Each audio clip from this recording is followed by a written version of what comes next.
बहुत ज़्यादा important session रहने वाला है आज का हमारा, जिसमें हम डिस्कस करेंगे अपने टॉप 40 क्वेश्चंस को, ठीक है? Top 40 questions exam point of view से बहुत ही ज़्यादा इम्पोर्टेंट होने वाले हैं, ठीक है? और इस जो भी अभी लाइव सेशन चलेगा, इस सेशन की जो लाइव जो पीडीएफ है, वो आपको टेलीग्राम के चैनल पे भी मिल जाएगी। तो आपको बिल्कुल भी घबराना नहीं है और बिल्कुल भी कन्फ्यूज़ नहीं होना है, ठीक है? सारी चीज़ें आपको टेलीग्राम के चैनल पर प्रोवाइड होने वाली है, ठीक है? चलिए, सबसे पहले शुरू करते हैं अब वीडियो को, ठीक है? अब मैं कमेंट्स पे ध्यान नहीं दूँगा, तो जितने भी बच्चे आ गए, उनका बहुत-बहुत स्वागत है एक बार फिर से, ठीक है? और अब हम इस क्लास को शुरू करने वाले हैं, जिसके साथ हमारा पहला क्वेश्चन निकल कर आता है। देखो, इस सेशन में जितने भी क्वेश्चंस अभी हम डिस्कस करेंगे, वो सारे कंबाइंड है, यानी कि जितने भी चैप्टर हमारे आ रहे हैं एग्ज़ाम में, वो सारे चैप्टर से इम्पोर्टेंट क्वेश्चंस उठाकर अभी पीडीएफ बनाई गई है, ताकि आपकी प्रिपरेशन आपको ये अंदाज़ा हो जाए कि एग्ज़ामिनर हमसे किस तरीके के क्वेश्चंस पूछता है और किस तरीके से क्वेश्चन को हमें टैकल करना है, ठीक है? और एग्जामिनर का पूछने का तरीका क्या होता है, एक क्वेश्चन को वो कितने तरीकों से घुमाकर पूछता है और बच्चों को वो कंफ्यूज करता है, ठीक है? तो आज हम सारी चीज़ों के ऊपर बात करेंगे, ठीक है? हम बिल्कुल भी हमें कंफ्यूज नहीं होना है, ठीक है? चलो, शुरू करते हैं वीडियो को। सबसे पहला क्वेश्चन हमारा निकल कर सामने आता है कि ताकत क्या है, ठीक है? ताकत क्या है और ताकत के विभिन्न प्रकार क्या है? ये चैप्टर नंबर हमारा सबसे आखिरी है हमारे सिलेबस का, जिसमें हमसे पूछा गया है पावर के बारे में। ताकत क्या है? अगर इस तरीके का क्वेश्चन, देखो ये जो क्वेश्चन है ना, ये हो सकता है आपके एग्जाम में 3 मार्क्स के रूप में आ जाए।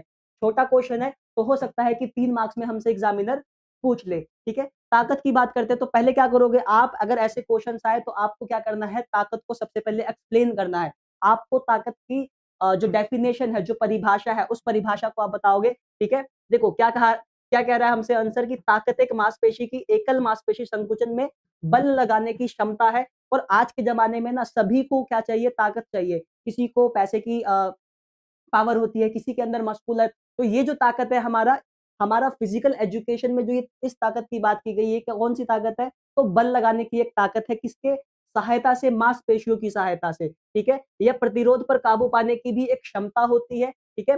ताकत क्या करता है, शारीरिक फिटनेस का एक अनिवार्य घटक है, ठीक है? अगर हमें फिजिकली स्ट्रांग होना है, हमारा फिजिकली अगर हमको फिटनेस को मेंटेन करके रखना है, तो पावर का होना बहुत ही जरूरी है, पावर का होना बहुत ज्यादा नेसेसरी है। तो ताकत क्या है, शारीरिक फिटनेस का एक अनिवार्य घटक है। कितने प्रकार की होती है, तो यहाँ पे 4 प्रकार के ताकतों की बात की गई है, ठीक है? सबसे पहले आपको इसको एक्सप्लेन नहीं करना है। अगर ये क्वेश्चन अगर 5 नंबर में आ जाता है, तो थोड़ा-थोड़ा आप एक्सप्लेन कर देना। अगर 3 मार्क्स का आता है, तो आप बस ताकत को एक्सप्लेन करोगे, ताकत की परिभाषा बताओगे, उसके बाद क्या करोगे, आप इसके प्रकार बता दोगे। यानी कि पहला प्रकार क्या हो जाएगा, अधिकतम शक्ति के रूप में, दूसरा आ जाएगा हमारा विस्फोटक शक्ति के रूप में, तीसरा आएगा हमारा शक्ति सहन शक्ति के रूप में, और आखिरी में आप बताओगे स्थैतिक शक्ति के रूप में। 4 पॉइंट आप इसमें मेंशन कर दोगे और आप 3 नंबर बहुत प्यार से, बहुत आसानी से वहाँ पर एग्ज़ाम में ले सकते हो। क्लियर है सभी को? चलिए आगे बढ़ते हैं।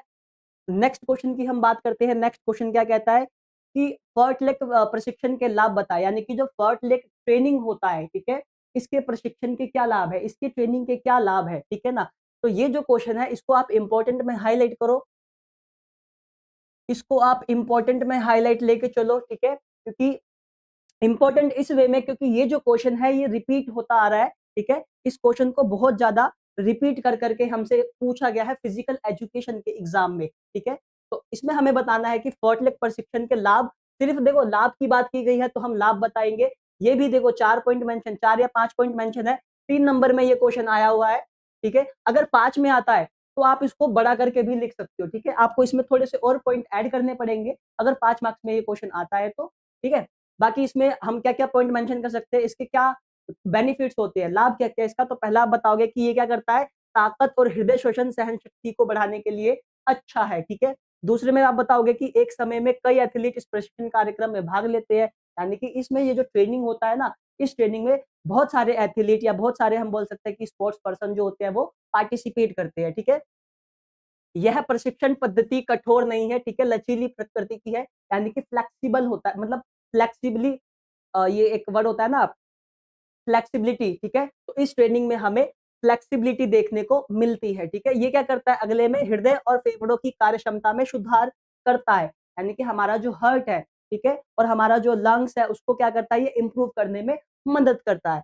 देन हम लास्ट पॉइंट में मेंशन कर देंगे कि यह प्रकृति का अनुभव प्रदान करता है। तो 5 पॉइंट 3 नंबर में रहेगा, 5 पॉइंट लिख देना, 4 या 5 पॉइंट लिख देना, आराम से आप मार्क्स ले सकते हो, ठीक है?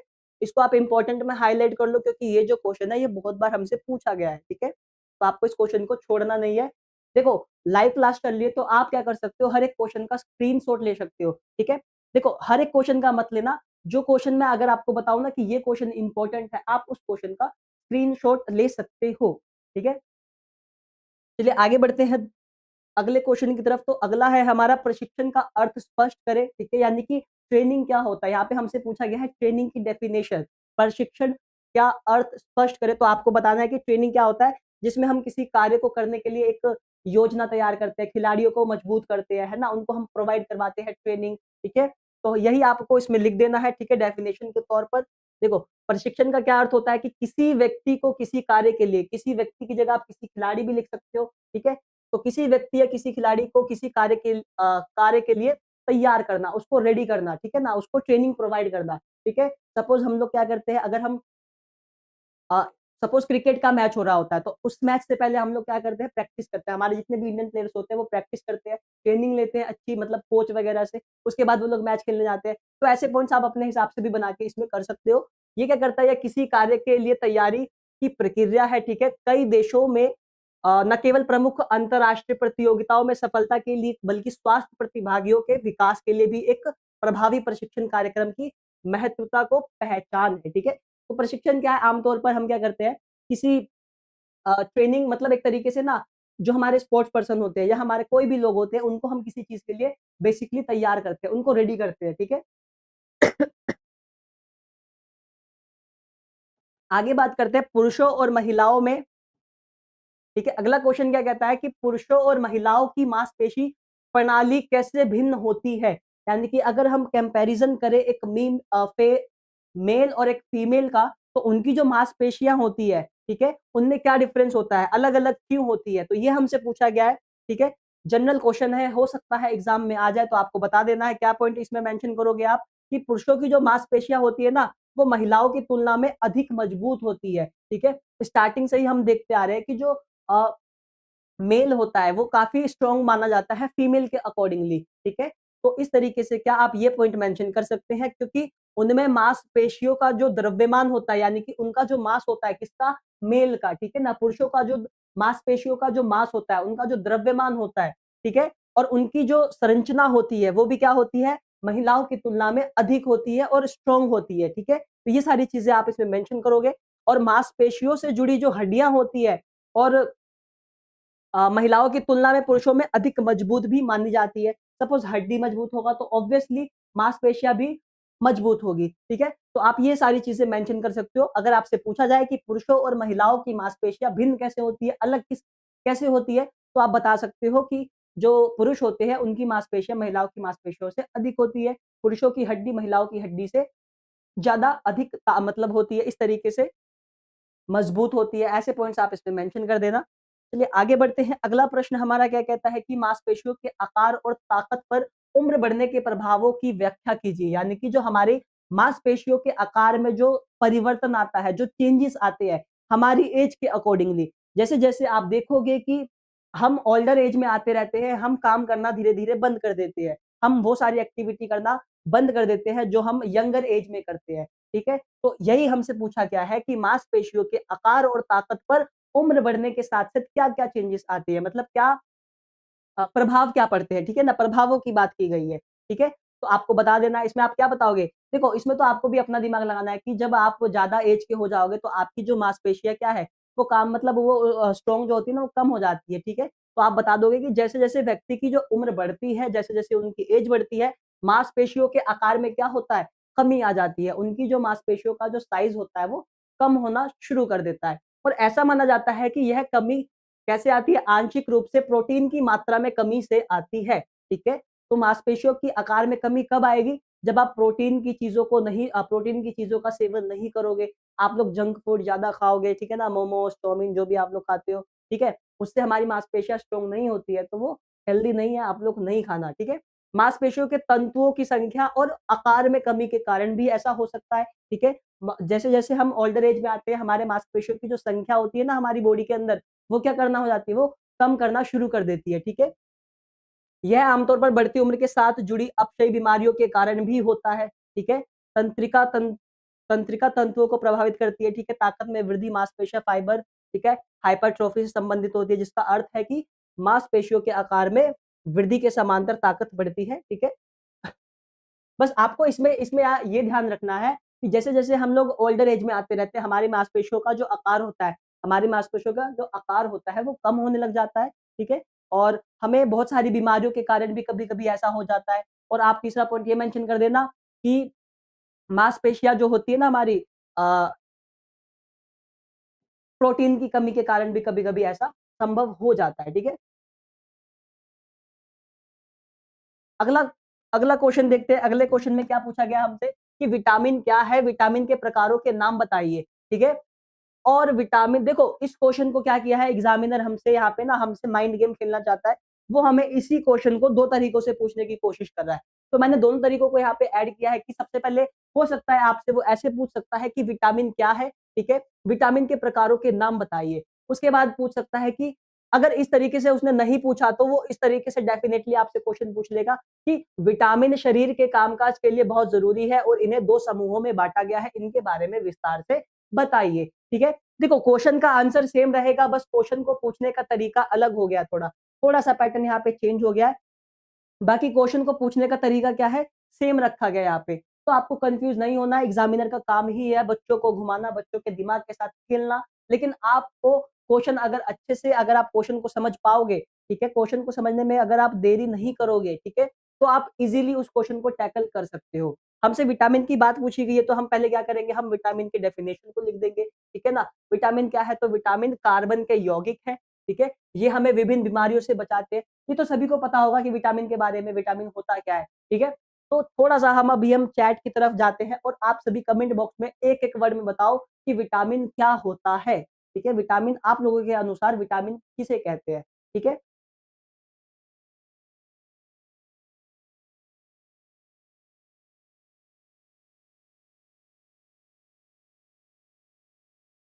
लगभग-लगभग ऐसे ही क्वेश्चन आते हैं, ठीक है, एग्ज़ाम में, बस पूछने का तरीका थोड़ा-सा अलग हो जाता है, ठीक है? आप लोग कमेंट में बताओ कि आप लोगों के अनुसार विटामिन क्या होता है, ठीक है?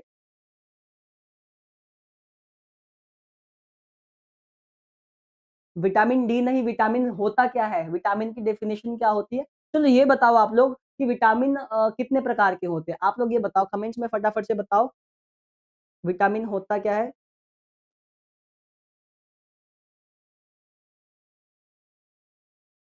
तान्या कह रही है कि जो हमें लोगों से लड़ने की ताकत देता है, बिल्कुल, ठीक है, उसे हम विटामिन कहते हैं। विटामिन डी सनलाइट से मिलता है, ठीक है अनिल सिंह, ठीक है।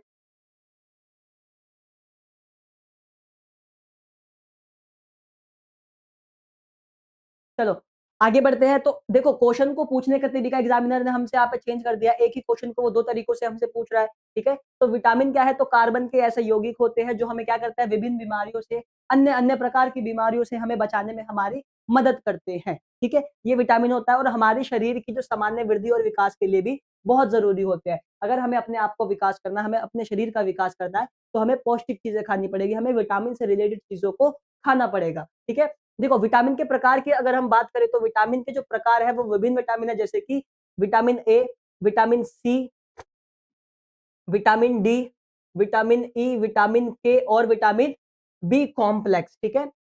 और इसमें आपका आता है विटामिन बी2, बी3, बी5, बी6, बी7, बी9 और बी12, ठीक है? ये सब विटामिन के प्रकार हैं। अब विटामिन को हमने क्या करा, हमने विटामिन को 2 कैटेगरी में डिवाइड कर दिया। 2 कैटेगरी कौन-कौन सी? तो एक आता है कि वसा में ऐसे विटामिन जो वसा में घुलनशील होते हैं और एक होता है ऐसे विटामिन जो जल में घुलनशील होते हैं, ठीक है? तो अब बात करते हैं कि वसा में घुलनशील वाले कौन-कौन से विटामिन हैं? देखो यहाँ पे बताया गया है कि वसा में घुलनशील विटामिन जो होते हैं वो कौन से हैं? अ, जैसे कि विटामिन ए है, डी है, ई है और के है। आप लोग इसको सिंपल शब्दों में कैसे याद कर सकते हो? मैं आपको बताता हूँ। जैसे कि वसा में घुलनशील है ना,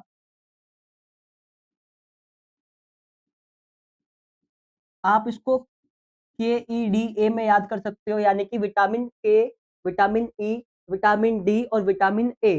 ठीक है, ये 4 विटामिन जो है, ये 4 विटामिन कौन से हैं? ये वसा में घुलनशील विटामिन है, यानी कि ये ऐसे विटामिन जो होते हैं ना, वो वसा में घुल जाते हैं। ठीक है, तो ये हमारा इस तरीके से आप याद कर सकते हो केडा करके, यानी कि वसा में घुलनशील विटामिन कौन-कौन सा हो सकता है? तो केडा, विटामिन के, vitamin E, vitamin D, vitamin A. ठीक है, तो ये 4 विटामिन ऐसे हैं जो हमारे वसा में घुलनशील होते हैं। हो सकता है एमसीक्यू में 1 मार्क्स के तौर पर आपसे ये क्वेश्चन पूछ ले, आपको 4 ऑप्शन दे सकता है एग्जामिनर और आपसे पूछ सकता है कि वसा में घुलनशील विटामिन कौन-सा है या कौन-सा नहीं है। अच्छा, वसा में तो हो गया, एक बात करते हैं पानी के अंदर। ठीक है, तो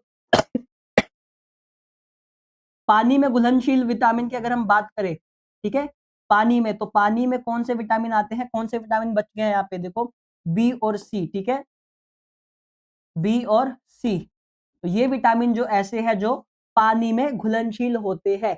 एग्जाम में यहाँ से क्वेश्चन आ सकता है आपको 1 मार्क्स में ना, इस छोटे से टॉपिक से, यहाँ से बस इतने से पार्ट से ना आपको एक टॉपिक एग्जाम में देखने को मिल सकता है कि बताओ वसा में घुलनशील विटामिन कौन सा है? ठीक है, पानी में घुलनशील विटामिन कौन सा है? तो पानी में BC। ठीक है, यानी कि विटामिन बी और विटामिन सी। ठीक है, BC मतलब गाली नहीं, ये विटामिन के नाम है, आपको याद करने का तरीका मैं बता रहा हूँ, क्योंकि ऐसे जो वर्ड्स है ना आप लोगों को बहुत जल्दी याद हो जाते हैं।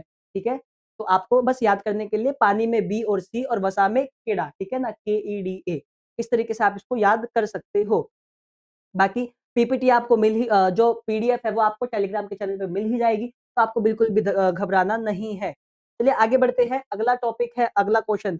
अगला क्वेश्चन क्या कहता है कि व्यायाम का, यानी कि एक्सरसाइज का हमारे हृदय संवहनी प्रणाली पर क्या प्रभाव पड़ता है? हमारे हृदय पर, हम जो एक्सरसाइज करते हैं, अपनी डेली लाइफ में एक्सरसाइज करते हैं, उसका हमारे हार्ट पर क्या प्रभाव पड़ता है?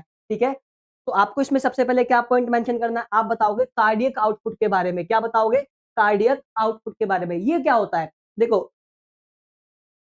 कार्डियक आउटपुट क्या होता है कि ये 1 मिनट में ना हमारा जो हृदय है, मतलब हमारे हार्ट के द्वारा कितना जो रक्त है, यानी कि ब्लड, कितना ब्लड ना पंप किया गया है, यानी कि इसको हम कहते हैं कार्डियक आउटपुट। ठीक है, डेफिनेशन छोटी सी हो जाएगी कि कार्डियक आउटपुट होता क्या है? तो मतलब ये एक ऐसा कार्डियक आउटपुट में एक ऐसा होता है कि जो हमारा 1 मिनट के अंदर ना हमारे हार्ट ने हमारी बॉडी में कितना जो हमारा जो ब्लड है उसको पंप किया है, ये चीज़ को दर्शाता है। ठीक है, व्यायाम की तीव्रता के साथ कार्डियक आउटपुट बढ़ता है। ठीक है, जब हम एक्सरसाइज करते हैं तो हमारा जो कार्डियक आउटपुट है, यानी कि वो इंक्रीज हो जाता है, जिसे हम आम तौर पर बोलते हैं कि हमारा जो हार्ट बीट है वो तेजी से धड़कने लगता है। ठीक है, आपने गौर किया होगा जब आप रनिंग करते हो, सपोज आप रनिंग करके आ रहे हो या आप किसी चीज को खेलते हो, कोई स्पोर्ट्स खेलते हो आप, ठीक है, तो आपका जो हार्ट बीट है जब आप रुकते हो तो वो बहुत ज़्यादा अ, पंप करता है, ठीक है? तो उसी चीज़ को हम कार्डियक आउटपुट यहाँ पर बोलते हैं, ठीक है?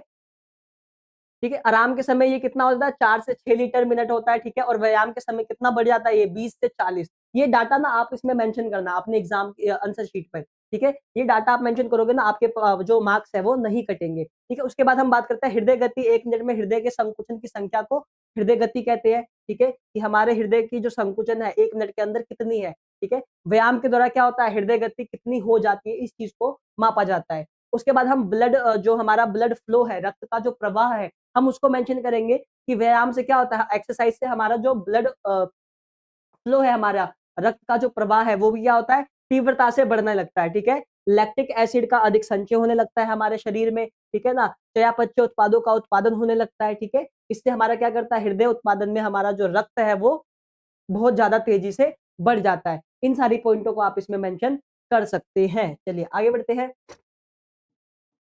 अगला है हमारा भारत में खेलों में महिलाओं चलिए, भारत में खेलों में महिलाओं की भागीदारी को कैसे प्रोत्साहित किया जा सकता है? ठीक है, एक तरीके से एग्जामिनर ने हमसे इस तरीके से क्वेश्चन को पूछा।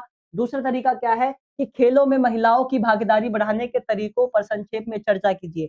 अब एग्जामिनर हमसे क्या कर रहा है, थोड़ा-सा वो एग्जामिनर तेज चलने की कोशिश कर रहा है। उसने क्या करा, ऊपर वाले ही क्वेश्चन को थोड़ा-सा घुमा के सेम क्वेश्चन मतलब हमसे पूछना चाहता है वो। अगला क्वेश्चन उसने क्या करा, यहाँ पे वो और खेलना चाहता है। वो कहता है कि ऐसे कोई 4 तरीके सुझाइए जिनके माध्यम से सभी आयु वर्गों में खेलों में महिलाओं की भागीदारी बढ़ाई जा सके। अगर आप क्वेश्चन पे एक बार नजर डालोगे तो आप देखोगे तीनों क्वेश्चन का जो तीनों क्वेश्चन हमसे क्या कह रहा है, मतलब एक ही बात कहना चाहता है कि खेलों में महिलाओं की भागीदारी, ठीक है, खेलों में महिलाओं की भागीदारी को यहाँ पे पूछा गया है, ठीक है, खेलों में महिलाओं की भागीदारी को हमसे यहाँ पे पूछा गया है और क्वेश्चन को पूछने का तरीका, क्वेश्चन एक ही है, पूछने का तरीका तीन तरीकों से एग्जामिनर हमसे यहाँ क्या कर रहा है, क्वेश्चन पूछने की कोशिश कर रहा है, ठीक है। आंसर क्या आप इसमें मेंशन करोगे? देखो, खेलों में हम किस तरीके से, हमें ऐसे कौन-कौन से तरीके हैं जिनको अगर हम अप्लाई करते हैं तो हमारे स्पोर्ट्स में जो महिलाओं की भागीदारी है वो बहुत ज़्यादा हो जाए, ठीक है? देखो, खेलों में महिलाओं की भागीदारी बढ़ाने के लिए कुछ कदम है, ठीक है? जैसे कि पहला पॉइंट आता है सुरक्षा, ठीक है ना? ये बहुत ज़्यादा इंपॉर्टेंट हो जाता है महिलाओं के नज़रियों से, क्योंकि जब तक सुरक्षा ही नहीं होगी, जो महिलाएँ अपने आप को सेफ फील ही नहीं करेगी, वो पार्टिसिपेट ही किसी चीज़ में नहीं कर पाएगी, ठीक है? तो ये पॉइंट निकल कर बहुत हमारा सामने आ जाता है कि सबसे पहले हमें ध्यान देना होगा सुरक्षा के ऊपर, ठीक है?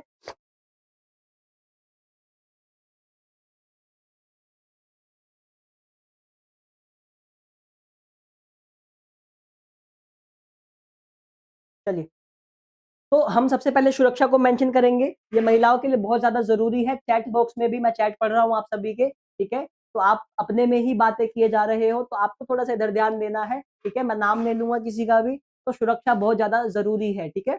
देखो, ये क्या है, ये एक ऐसा कारक है जो क्या करता है, लड़कियों की खेलों में भागीदारी को बहुत ज़्यादा बढ़ावा देता है, ठीक है ना? मैदानों में व्यायाम करने से महिलाओं और लड़कियों के लिए शारीरिक गतिविधियाँ सुरक्षित हो सकती है, ठीक है? तो ये हमारा पहला कदम होगा। दूसरा हम क्या कर सकते हैं, कोचिंग कार्यक्रम, ठीक है ना? कोचिंग कार्यक्रम में हम क्या कर सकते हैं, कोचिंग के दौरान महिलाओं को प्रोत्साहित कर सकते हैं, जैसे कि उनके नेतृत्व की भूमिका को उनके सामने हम उजागर कर सकते हैं, ठीक है? उन्हें हम तकनीकी निर्देश प्रदान कर सकते हैं, ठीक है? उसके बाद हम क्या कर सकते हैं, खेलों में महिलाओं की भागीदारी के लिए अधिकारियों द्वारा एक दृष्टिकोण अपनाने की आवश्यकता है, ठीक है? हम अगर एक ऐसा दृष्टिकोण बना ले, एक ऐसा माइंडसेट तैयार कर ले वुमेन को लेकर कि ये भी अच्छा परफॉर्म कर सकती है किसी स्पोर्ट्स में, तो हमारी जो महिलाएँ हैं हमारे देश की, वो बहुत आगे बढ़ चढ़कर हिस्सा भी ले सकती है, ठीक है? तीसरा पॉइंट हम क्या मेंशन करेंगे, तो सुविधाओं के बारे में। आप देखोगे कि जितने भी हमारे पुरुष स्पोर्ट्स पर्सन्स है, ठीक है ना? जितने भी मेल हमारे स्पोर्ट्स पर्सन हैं, उनको क्या होता है, बहुत सारी सुविधाएँ दी जाती है। चाहे आप देखो क्रिकेट लाइन में देखो या अन्य किसी स्पोर्ट्स में देखो, उनको बहुत सारी फैसिलिटीज़ दी जाती है। अगर वही फैसिलिटीज़ हमारे महिलाओं को देने मतलब शुरू हो जाए महिलाओं के लिए, तो भागीदारी जो है ना महिलाओं की खेलों के अंदर, वो अपने आप इंक्रीज़ हो जाएगी, ठीक है? तो ये सारी चीज़ें हमें ध्यान में रखनी है, ठीक है? सुविधाओं में क्या, महिलाओं और लड़कियों की स्वच्छता संबंधी आवश्यकताओं को हमें ध्यान में रखना है इसके अंदर, ठीक है? उनके लिए अलग से कपड़े बदलने की सुविधा की व्यवस्था भी करनी चाहिए, ठीक है? ये सारी चीज़ें आप मेंशन कर सकते हैं। वहनीयता में क्या होगा, महिलाओं के लिए खेलों में भागीदारी शुल्क जो है ना, हमें कम करना चाहिए, यानी कि समाप्त ही कर देना चाहिए, ठीक है? उनसे हमें किसी भी प्रकार का शुल्क नहीं लेना चाहिए, ठीक है? ये सारे पॉइंट आप इसमें मेंशन कर सकते हो और हम क्या कर सकते हैं, महिलाओं को यात्रा और भोजन, ठीक है ना? ये सारी चीज़ें भी प्रदान कर सकते हैं। ठीक है, आगे बढ़ते हैं। अगला क्वेश्चन हमसे क्या कहता है कि मासिक धर्म संबंधी विकार के क्या कारण हैं? ठीक है।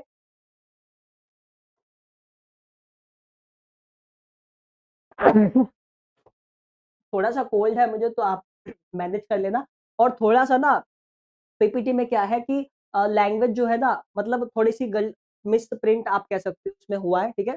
तो अगला क्वेश्चन हम ध्यान देते हैं, क्या पूछा है हमसे? मासिक धर्म संबंधी विकार के क्या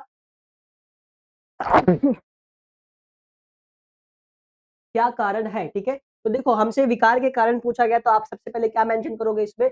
ये भी क्वेश्चन 3 नंबर में कभी-कभी पूछ लेता है, तो शारीरिक फिटनेस और प्रतिस्पर्धी अ, खेलों में महिलाओं की जो भागीदारी के कारण उनका जो मासिक धर्म संबंधी विकार है, उनकी घटनाओं में वृद्धि होती जा रही है, ठीक है ना? जैसे कि हम लंबी दूरी की दौड़ को मान सकते हैं, ठीक है?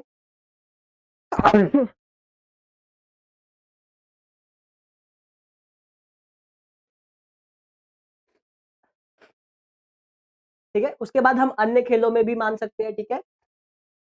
तो ये सारे इस क्वेश्चन को आप अच्छे से पढ़ सकते हो, ठीक है ना? जो कुछ मामलों में प्रत्यक्ष या अप्रत्यक्ष रूप से एमेनोरिया के कारण होता है, ठीक है? तो विकार के कारण पूछे थे, तो आप 2-3 स्पोर्ट्स के ऐसे पॉइंट्स मेंशन कर सकते हो, जैसे कि दौड़ के कारण ऐसा हो सकता है उनके अ, मासिक हाँ, धर्म में परिवर्तन, इस तरीके से आप इसको मेंशन कर सकते हो। अगला है हमारा एमेनोरिया के बारे में संक्षेप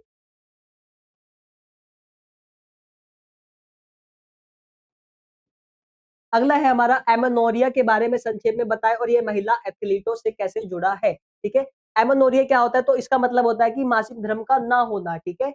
मासिक धर्म का ना होना महिलाओं के अंदर, उसको हम क्या कहते हैं, एमेनोरिया कहते हैं, ठीक है। देखो, मासिक धर्म इसमें क्या होता है कि रुक जाता है और हो सकता है रुकने के साथ मतलब अनियमित भी आप इसमें मेंशन कर सकते हो या कभी हो ही नहीं। मतलब एमेनोरिया का अर्थ अगर हमसे पूछा जाए तो आप बता देना कि महिलाओं के अंदर मासिक धर्म का ना होना या फिर अनियमित हो जाना या फिर बिल्कुल ही रुक जाना। ये 3-4 चीजें आप इसमें मेंशन कर दोगे, ठीक है। और इसके लिए कई कारण जिम्मेदार है। अगर मासिक धर्म नहीं हो रहा है तो इसके लिए कौन से कारक, बहुत सारे कारक ऐसे हैं जो जिम्मेदार है, यानी कि कारण बहुत सारे जिम्मेदार है, जिसमें अत्यधिक व्यायाम है। अगर हम ज्यादा एक्सरसाइज कर लेती हैं हमारी महिलाएं तो हो सकता है उस वजह से उनके बीच एमेनोरिया की जो समस्या है वो उत्पन्न होकर सामने आ सकती है, ठीक है ना। और आप बता सकते हो अनुचित आहार शामिल है, ठीक है। कुछ वो लोग ऐसा कुछ अनुचित जो आहार होता है वो लोग ऐसा खा लेते हैं जिसकी वजह से क्या होता है, मासिक धर्म की जो समस्या होती है मतलब मासिक धर्म का ना होना वो उनमें पाया जाता है। उसके बाद अत्यधिक व्यायाम और पर्याप्त कैलोरी ना लेना, ठीक है ना। उनके हार्मोनल हार्मोनल संतुलन भी हो सकता है, जिसके परिणाम स्वरूप जो लड़कियों के मासिक धर्म जो है वो अनियमित हो सकते हैं, ठीक है। तो आप डेफिनेशन पहले बता देना, उसके बाद आप इसके पॉइंट्स को मेंशन कर देना, ठीक है। तो डेफिनेशन क्या हो जाएगी एमेनोरिया की, कि मासिक धर्म का ना होना, अनियमित हो जाना या बिल्कुल ही नहीं होना, ठीक है। और इसके कारण क्या हो जाएंगे, तो अनुचित आहार। सबसे पहले महिलाएं क्या करती है, बहुत सारी चीजें ऐसी ऊट पटांग की खा लेती है जिसकी वजह से जो मासिक धर्म है वो नहीं हो पाता है। तो ये सारी चीजें आप मेंशन कर सकते हो उसमें, ठीक है। अगला बात करते हैं अगले क्वेश्चन की तरफ। अगला क्वेश्चन हमारा कहता है कि भारतीय विचारधारा को ध्यान में रखते हुए खेल भागीदारी में महिला एथलीटों के समाज शास्त्रीय पहलू का आलोचनात्मक विश्लेषण करे। यही क्वेश्चन से अभी हमने पहले डिस्कस किया था, ठीक है। अब उस क्वेश्चन को थोड़ा सा और मतलब चेंज करके पूछा हमसे वही है, बस थोड़ा सा एक वर्ड ऐड कर दिया है आपको कंफ्यूज करने के लिए, यानी कि समाज शास्त्रीय पहलू। इसका अर्थ हुआ कि हमारी जो सोसाइटी है उस सोसाइटी के अनुसार, ठीक है। तो खेलों में मतलब कि खेल भागीदारी में महिलाओं के बारे में हमसे राय पूछी गई है, ठीक है ना, हमसे विश्लेषण करने को कह रहा है। तो हम क्या कहेंगे इसमें आंसर में, कैसे पॉइंट मेंशन कर सकते हैं अगर ये क्वेश्चन आपके सामने आए, तो आप बताओगे कि जो चीजें मैंने पिछले पॉइंट्स में बताई थी कि उनके लिए सुरक्षा प्रोवाइड कराई जाए, ठीक है ना, उनके लिए जो शुल्क होता है खेलों के लिए शुल्क उसको माफ किया जाए, महिलाओं के लिए क्या यात्रा फ्री की जाए, भोजन की व्यवस्था करी जाए, ठीक है ना, हमारी सोच को बदला जाए। तो यही सारी चीजें आप इसमें मेंशन कर सकते हो, जैसा कि यहाँ पे दिया गया है सबसे पहला क्या, सुरक्षा का मुद्दा, ठीक है ना। सामाजिक कलंक मतलब इस धारणा है लोगों के बीच महिलाओं को लेकर, तो उस धारणा को बिल्कुल हम खत्म कर दें, ठीक है। तो यही क्वेश्चन अभी हमने पहले डिस्कस किया था, ठीक है। सेम क्वेश्चन को हमने अभी पहले डिस्कस किया था, तो वही सेम क्वेश्चन हमसे यहाँ पे पूछा गया है। बाकी पूछने का तरीका थोड़ा सा अलग हो गया है, ठीक है। इसमें अगर आपको 5 मार्क्स में आता है तो आप एक रोल मॉडल का भी पॉइंट मेंशन कर सकते हो, ठीक है ना। क्या हमारे भारत देश में क्या है, रोल मॉडल की कमी है महिलाओं को प्रोत्साहित करने के लिए। हमारे पास बहुत सारे ऐसे रोल मॉडल हैं जिनसे हम इंस्पायर होते हैं, लेकिन ऐसे रोल मॉडल नहीं है जो हमारी महिलाओं को इंस्पायर कर सके, हमारी लड़कियों को इंस्पायर कर सके, उनको मोटिवेट कर सके। तो रोल मॉडल का पॉइंट और आप इसमें ऐड कर सकते हो, ठीक है ना। रोल मॉडल की कमी में क्या है, भारत में केवल कुछ ही महिला खिलाड़ी ऐसी है जो सफलता हासिल कर पाई है, ठीक है ना। बहुत कम महिलाएं ऐसी है जिनको हम लोग जानते हैं, आप लोग जानते हो, ठीक है। उन्हें रोल मॉडल बनाने में सक्षम बनाती है, ठीक है। और इस वजह से क्या है, हमारे जो माता पिता है अपनी लड़कियों को खेल को करियर के रूप में अपनाने में प्रोत्साहित नहीं कर सकते हैं। मीडिया कवरेज भी बहुत ज्यादा इंपॉर्टेंट हो जाती है, ठीक है। तो ये सारी चीजें आप इसमें मेंशन कर सकते हैं। अब बात करते हैं कि प्रारंभिक बचपन की बुनियादी गतिविधियों को एक, ठीक है, यहाँ पे थोड़ा मिसप्रिंट हो गया है, ठीक है ना। तो हमसे पूछा गया कि प्रारंभिक बचपन की जो बुनियादी जो गतिविधियां है उसको सूचीबद्ध करना है, ठीक है। प्रारंभिक बचपन यानी कि छोटे छोटे बच्चों का जो बचपन होता है, ठीक है ना, उनके बचपन की जो गतिविधियां यानी कि जब वो छोटे होते हैं तो वो कौन कौन सी एक्टिविटी करते हैं, ठीक है। जैसे कि आप भी कभी छोटे थे तो आप कौन सी एक्टिविटी किया करते थे, ठीक है। तो ये सारी चीजों को हमें यहाँ पे बताना है। तो इसमें हम क्या बताएँगे कि इस अवधि को हम प्री स्कूल वर्ष की आयु भी इसको हम कह सकते हैं, ये जो एज होता है इसको। और इस अवधि के दौरान होने वाली जो गतिविधियाँ हैं, इस अवधि के दौरान कौन-सी गतिविधियाँ होती है? जैसे कि गेंदों को संभालना। आपने देखा होगा आपके घर में कोई बच्चा हो या आपके आस-पड़ोस में कोई बच्चा हो, तो उसको आपने देखा होगा कि जो छोटा हो तो वो क्या करता है? गेंदों के साथ खेलना यानी कि गेंदों को संभालना, आँख-हाथ का उत्तम समन्वय, ठीक है ना? आँखों से एक-दूसरे के मतलब बड़ों के साथ देखकर वो मुस्कुराते हैं, ठीक है ना? ये सारी चीज़ें। चलने से दौड़ने, कूदने, ठीक है ना? सरपट दौड़ने और कूदने की प्रवृत्ति को विकसित होती है, उनके अंदर चलने की जो कला होती है वो डेवलप होती है। तो ये सारी चीज़ों को आप यहाँ पे मेंशन कर सकते हैं, ठीक है?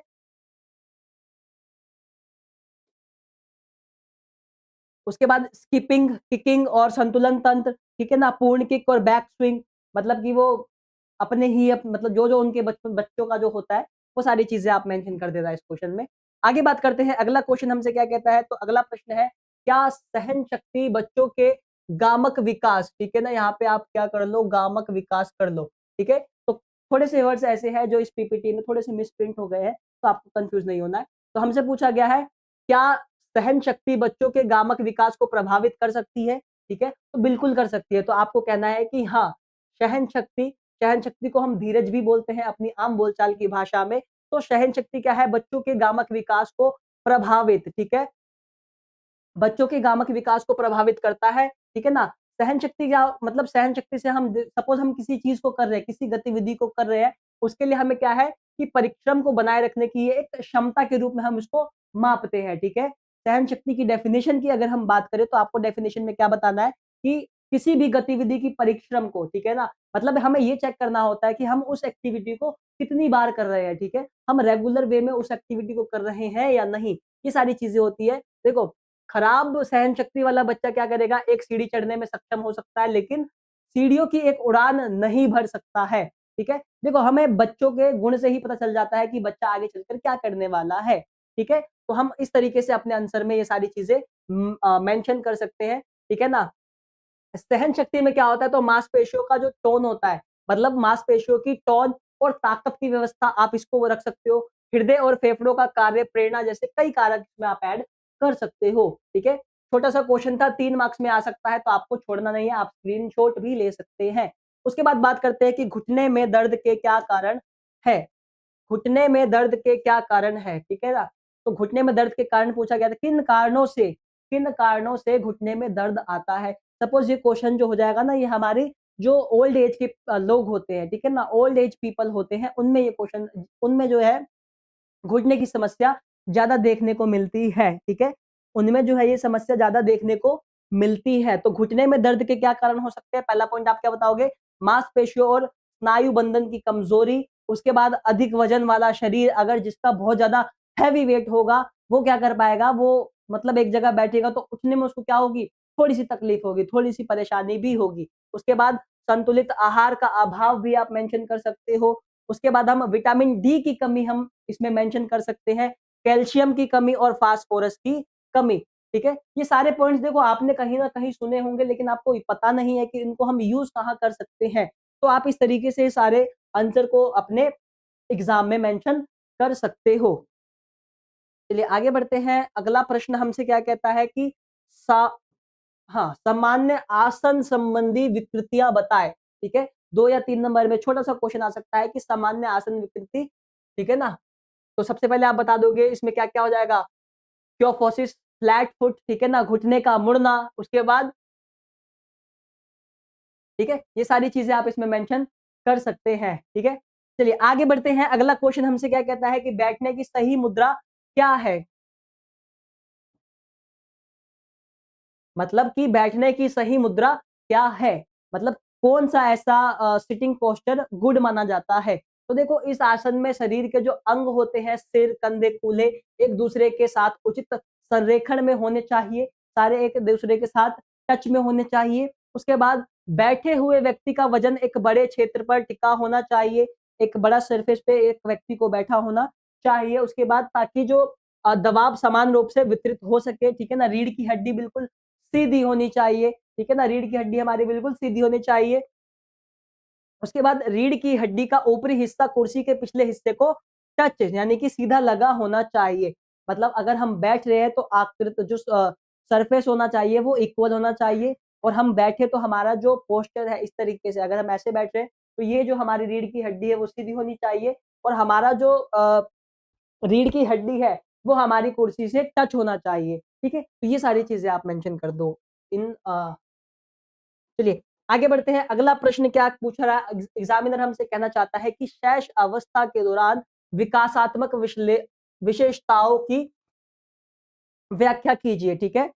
तो शैश अवस्था के दौरान मतलब जो बच्चा जब जन्म लेता है तो उस टाइम पीरियड के दौरान उसका जो विकास होता है, ठीक है ना? उसकी विशेषताओं का मतलब किन-किन तरीकों से उसका विकास होता है, ये हमसे पूछा गया है और एग्जामिनर अब यहाँ से फिर से हमारे साथ खेलना चाहता है। वो क्या कह रहा है कि इस क्वेश्चन को मैं इस तरीके से नहीं, एक दूसरे तरीके से पूछूँगा। वो हमसे अब कैसे पूछ रहा है, वो बता रहा है कि जीवन की प्रारंभिक अवस्था में शिशु किस प्रकार की शारीरिक गतिविधियाँ शुरू करता है।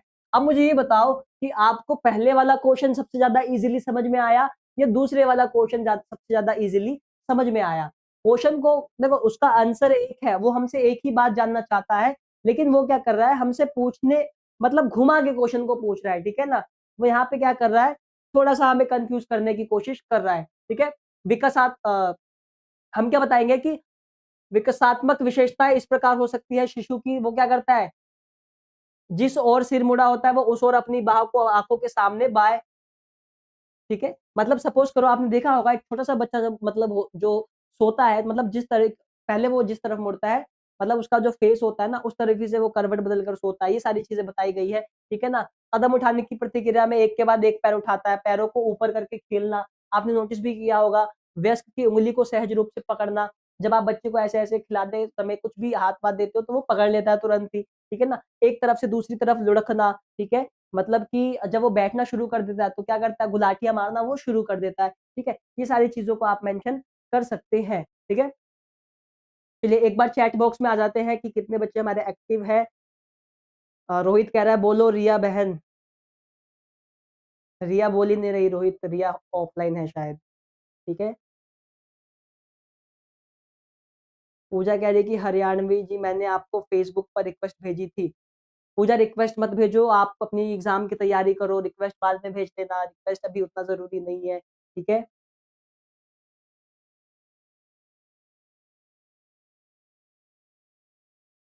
नहीं रिया ऑनलाइन है, रिया ने यस सर कहा, ठीक है।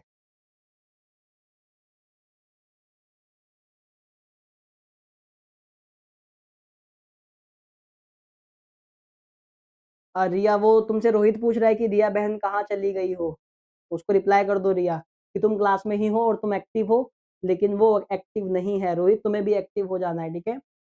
Sir I have a question. Yes Tanya, what is your question Tanya? You can ask.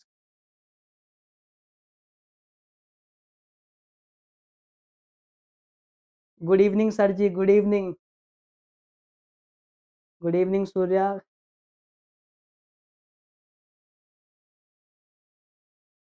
Riya Mathur sir 14 question भेज दो। 14 क्वेश्चन कौन-सा है? रुक जाओ मैं एक बार देख लेता हूँ। अच्छा, देखो पीडीएफ ना आपको जो पीपीटी है वो आपको टेलीग्राम के चैनल पर मिल जाएगी, ठीक है? तो आप वहाँ से ले सकते हैं, ठीक है? अभी बस आप क्लास पे फ़ोकस करो, आपको वहाँ से चीज़ें मिल जाएगी, वहाँ से आप ले लेना सारी चीज़ों को, ठीक है?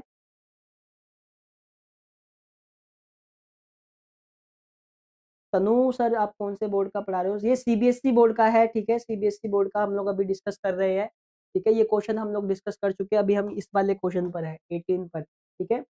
और क्या है?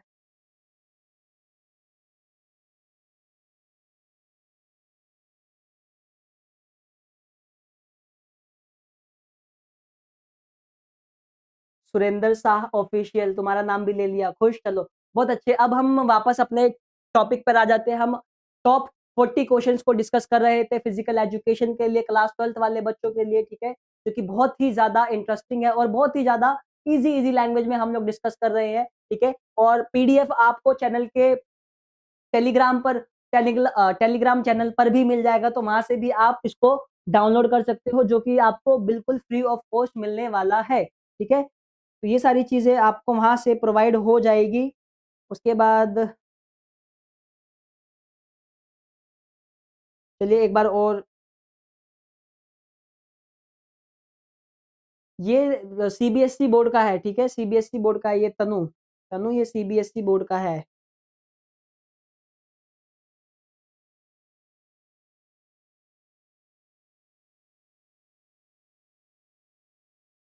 पूजा इंस्टा आईडी मत देना किसी को, तुमसे सब इंस्टा आईडी पूछ रहे हैं यहाँ पे, नालायक है सारे, सब इंस्टाग्राम आईडी पूछ रहे हैं, पढ़ना कोई नहीं चाहता है, ठीक है। चलो बैक टू द टॉपिक, हम 18वें क्वेश्चन पे डिस्कशन कर रहे थे कि क्रॉस वेबर टेस्ट का विस्तार से वर्णन करना है हमें यहाँ पे, ठीक है। इसी क्वेश्चन को एग्जामिनर यहाँ पे हमसे फिर खेलने की कोशिश कर रहा है, वो हमारे माइंड को चेक करना चाहता है कि हम क्वेश्चन को अच्छे से समझ पाए हैं या नहीं समझ पाए हैं। एग्जामिनर अब हमसे इसी क्वेश्चन को दूसरे वे में कैसे पूछ रहा है, वो हमसे पूछ रहा है कि न्यूनतम मांसपेशियां शक्ति मापने के लिए क्रॉस वेबर परीक्षण करने की प्रक्रिया को, यानी कि इसकी प्रक्रिया की व्याख्या हमें करनी है, ठीक है। तो ये सारी चीजें हमसे यहाँ पर पूछा गया है। देखो, क्रॉस वेबर टेस्ट जो है वो शरीर की विभिन्न मांसपेशियों की न्यूनतम मांसपेशियों की फिटनेस का एक परीक्षण है, ठीक है ना। हम मांसपेशियों का इसमें मापन करते एक तरीके से। इस परीक्षण में क्या होता है कि 6 चीजें शामिल होती है, जो क्या करती है, हमारी मांसपेशियों की जो पावर है, हमारी मांसपेशियों की जो ताकत है, उसको क्या करती है, और हमारी जो मांसपेशियों का जो ग्रुप है, जो समूह है, उनके लचीलेपन के स्तर को दर्शाता है, यानी कि कितनी फ्लेक्सिबिलिटी है हमारी मांसपेशियों के अंदर, उन सारी चीजों को यह दर्शाता है, ठीक है। तो ये सारी चीजें आपको मेंशन करनी है, ठीक है ना। देखो, प्रत्येक चीजों का यानी कि एक स्कोर होता है, या तो वो पास हो जाता है या तो वो फेल हो जाता है, ठीक है। और हम इनको 0 से लेकर 10 तक के स्कोरिंग रेंज में रखते हैं, ठीक है। और इसको हम ग्रेड पर दर्शाते हैं, किस पर दर्शाते हैं, ग्रेड पर, ठीक है। किसी विषय के 0 ग्रेड का मतलब ये है कि किसी विशेष परीक्षण में वो क्या हो गया है, फेल हो गया। अगर उसका ग्रेड 0 आया है तो वो फेल हो गया है, ठीक है। और 1 से 10 तक के स्कोर रेंज उन विषयों को दर्शाते हैं जो इन परीक्षण आइटम को पास करता है, ठीक है। अब इसके 6 परीक्षण कौन कौन से हैं उसको हम डिस्कस कर लेते हैं। देखो, टेस्ट 1 क्या हो जाएगा, टेस्ट 1 होता है हमारा पेट और पसोएस मांसपेशियों की ताकत का परीक्षण करता है। देखो, मैं आपको फिर बता रहा हूँ कि कुछ-कुछ वर्ड में ना थोड़ी सी मिस स्पेल हो गया है पीपीटी पीडीएफ के अंदर, तो आपको समझ जाना है कि मैं क्या बताने की कोशिश कर रहा हूँ, ठीक है? और अपने हिसाब से आप लोग इसको याद कर सकते हो। दूसरे टेस्ट में क्या होता है कि पेट की मांसपेशियों की ताकत का परीक्षण करता है। तीसरे टेस्ट में क्या होता है कि मांसपेशियों की ताकत का परीक्षण किया जाता है, पियोसस, ठीक है। चौथे टेस्ट में क्या होता है कि ऊपरी पीठ की ताकत का परीक्षण करना, पांचवी में पीठ के निचले हिस्से का परीक्षण करना, और छठे में क्या होता है, पीठ और हैमस्ट्रिंग मांसपेशियों की ताकत का परीक्षण करना। यानी कि ओवरऑल हम क्या करते हैं कि सारी चीजों का परीक्षण करते हैं, ठीक है, 6 टेस्ट के अंतर्गत। चलिए आगे बात करते हैं कि वरिष्ठ नागरिक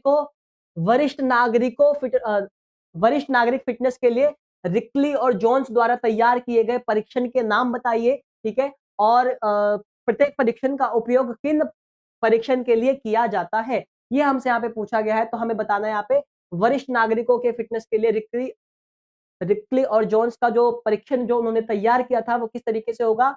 देखो, निचले शरीर की ताकत के लिए चेयर स्टैंड टेस्ट, ठीक है ना। मतलब अगर हमें बॉडी का जो लोअर पार्ट है, हमें उसको उसका परीक्षण करना है, उसकी टेस्ट करना है, उसका मेजर करना है उसको, तो हम क्या करेंगे, चेयर स्टैंड टेस्ट को करेंगे।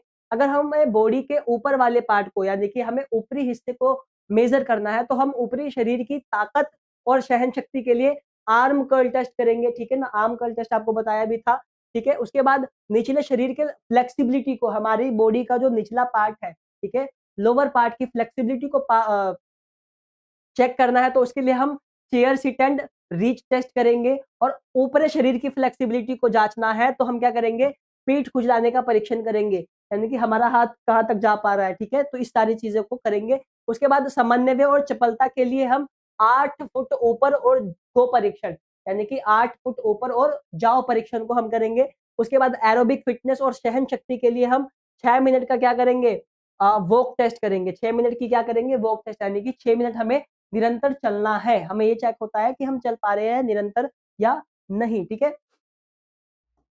उसके बाद हम बात करते हैं, अगला क्वेश्चन है हमारा, सामान्य मोटर फिटनेस क्या है, इसे कैसे मापा जा सकता है। तो देखो, सामान्य मोटर फिटनेस क्या होता है, एक एथलीट को बिना ज्यादा थके, मतलब बिना थके उसको अलग अलग कार्यवाही, अलग अलग मोटर कौशल का प्रदर्शन करने की जो सामान्य क्षमता होती है ना, वो हमारा सामान्य मोटर फिटनेस कहलाता है, ठीक है। स्टैंडिंग ब्रॉड जंप हो जाएगा इसमें पहला पॉइंट। स्टैंडिंग ब्रॉड जंप में आप क्या करोगे, यह परीक्षण विस्फोटक पैर की शक्ति को मापता है, पैर की जो पावर होगी ना उसको ये काउंट करता है। अगर एथलीट, देखो यहाँ पे आपको ध्यान देना है, आपको क्या बताना है अपने आंसर में, कि अगर एथलीट फिट है और उसके पास विस्फोटक ताकत है, तो वो आगे की ओर कूदने के लिए पैरों की शक्ति का उपयोग करेगा। अगर मेरे पैर मजबूत है और मुझे आगे की ओर मतलब कूदना है, तो मैं अपनी पैरों की जो पावर है, ठीक है ना, अपने पैरों के दम पर कूदने की कोशिश करूंगा, ठीक है। और दूसरे में आप क्या करोगे, जिग जैग रन करोगे। जिग जैग में क्या होता है कि यह परीक्षण एथलीटों की चपलता को मापता है, क्योंकि उन्हें शंकुओं को रखकर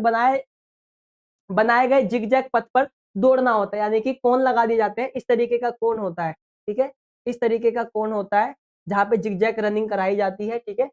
और दौड़ते समय एथलीटों की शंकुओं को छूना या गिरना नहीं चाहिए, मतलब उनको ना शंकु को टच नहीं करना है। जो कोण होते हैं उन्हें बिना टच किए उस जिग जैग टेस्ट को पास करना है। मेडिसिन बॉल पुट टेस्ट, इसमें क्या होता है, इस परीक्षण में हम क्या करते हैं, अ, हाथ और कंधे की कमर की विस्फोटक शक्ति को हम लोग जांचते हैं, यानी कि उसको हम मेजर करते हैं, ये सारी चीजें करते हैं। अगला आता है हमारा, गोल कंधों के लिए सुधारात्मक उपाय के रूप में व्यायाम का सुझाव दे, ठीक है। जिसके कंधे गोल हैं उसके लिए हम कौन से ऐसे व्यायाम के उपाय दे सकते हैं जिस व्यायाम को करने से उसके जो गोल कंधे वो ठीक हो जाए, ठीक है। तो गोल कंधों के लिए हम क्या बताएंगे इसमें अपने आंसर में, देखो गोल कंधा एक शारीरिक विकृति है, एक फिजिकली होते हैं, ठीक है ना, सभी के पास नहीं होते हैं, ठीक है, जिसे कंधे आगे की ओर खींचने पर गोल हो जाते हैं। अगर ये मेरे शोल्डर है, अगर हम इसको आगे की ओर रखें तो ये जो है ना ये गोल राउंड हो जाएगा, ये फिजिकली होता है, ठीक है।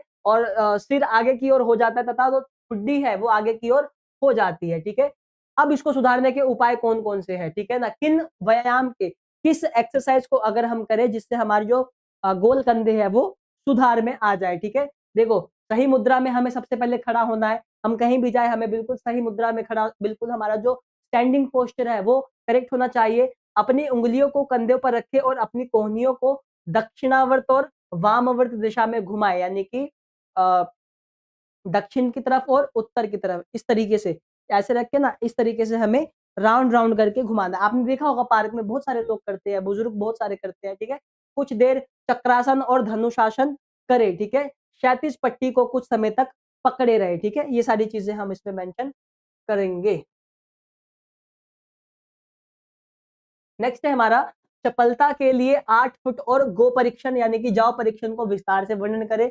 और इसी क्वेश्चन को एग्जामिनर ने क्या करा है, अलग तरीके से पूछा है। इसको आप इंपॉर्टेंट में हाईलाइट कर लो और स्क्रीनशॉट भी ले सकते हो, ठीक है।